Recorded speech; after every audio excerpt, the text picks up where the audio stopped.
விஜய் டிவில வரக்கூடிய cook with கோமாளி ஷோக்கு ஒரு பெரிய ரசிகர் பட்டாளமே இருக்கு.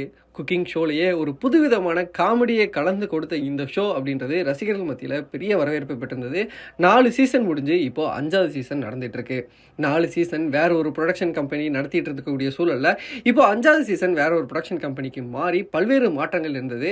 அதுல முக்கியமான ஜட்ஜஸ் மாதிரி இருந்தாங்க, ஆங்கர் மாதிரி இருந்தாங்க. இப்போ இது எல்லாத்தையும் தாண்டி குக் வித் கோமாளியில ஒரு பூகம்பமே நடந்திருக்கு அப்படின்னே சொல்லணும். குக் வித் கோமாளியோட ஆங்கரா இருந்த மணிமேகலை அந்த ஷோவை விட்டு விலகியிருக்காங்க. அதுக்கான காரணத்தையும் அவங்க தங்களோட யூடியூப் சேனலையும் இன்ஸ்டாகிராம் பக்கத்துலையும் வெளியிட்டிருக்காங்க.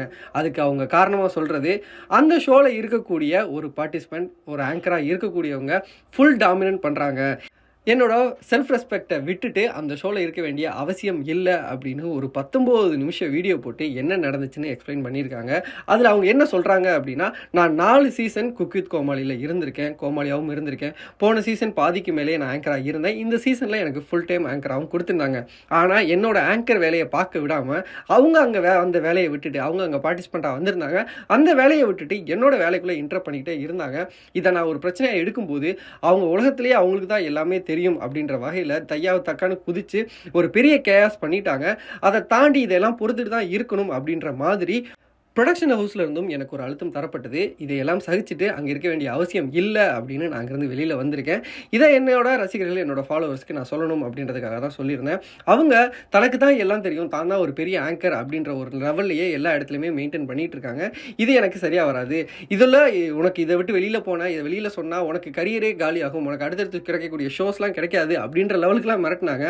பட் ஆனால் எனக்கு என்ன அவங்க வேலை பார்த்து பயமோ இல்லை என்னோட கரியரை பற்றி பயமோ எனக்கு தேவையில்லை. என்னோட திறமையின் மூலமாக எனக்கு எல்லாமே கிடைச்சிட்டு இருக்கு, அது இனிமேலும் கிடைக்கும் அப்படின்னு ஒரு பெரிய ஓப்பன் ஸ்டேட்மெண்ட்டை கொடுத்துருக்காங்க. அதில் அவங்க சொல்லக்கூடிய அந்த ஆங்கரா இருக்கிறது யாருன்னா பிரியங்காவை தான் அவங்க சொல்கிறாங்க அப்படின்னு சமூக வலைதளங்களில் பலருமே குறிப்பிட ஆரம்பிச்சிட்டாங்க. இந்த குற்றச்சாட்டை எல்லாம் தாண்டி அவங்க ப்ரொடக்ஷன் ஹவுஸ் மேலேயும் பெரிய குற்றச்சாட்டை வச்சிருக்காங்க. அதில் என்ன சொல்கிறாங்கன்னா, இப்படி ஒரு அன்ப்ரொஃபஷனல் ப்ரொடக்ஷன் ஹவுஸை நான் இது வரைக்கும் சந்திச்சதில்லை. முதல் 4 சீசன் ஒரு நல்ல குவாலிட்டியான ப்ரொடக்ஷன் ஹவுஸில் இருந்து நானும் நிறைய கற்றுக்கிட்டேன், எனக்கும் ப்ராப்ளமாக கிடச்சிச்சு. பட் ஆனால் இவங்க ரொம்பவே அன்ப்ரொஃபஷனலாக இருந்தாங்க. அவங்க பண்ணுறதையெல்லாம் டாமினேஷன் எல்லாத்தையும் பொறுத்துட்டு போக சொன்னாங்க. அப்படி பொறுத்துட்டு போக வேண்டிய அவசியம் எனக்கு இல்லை.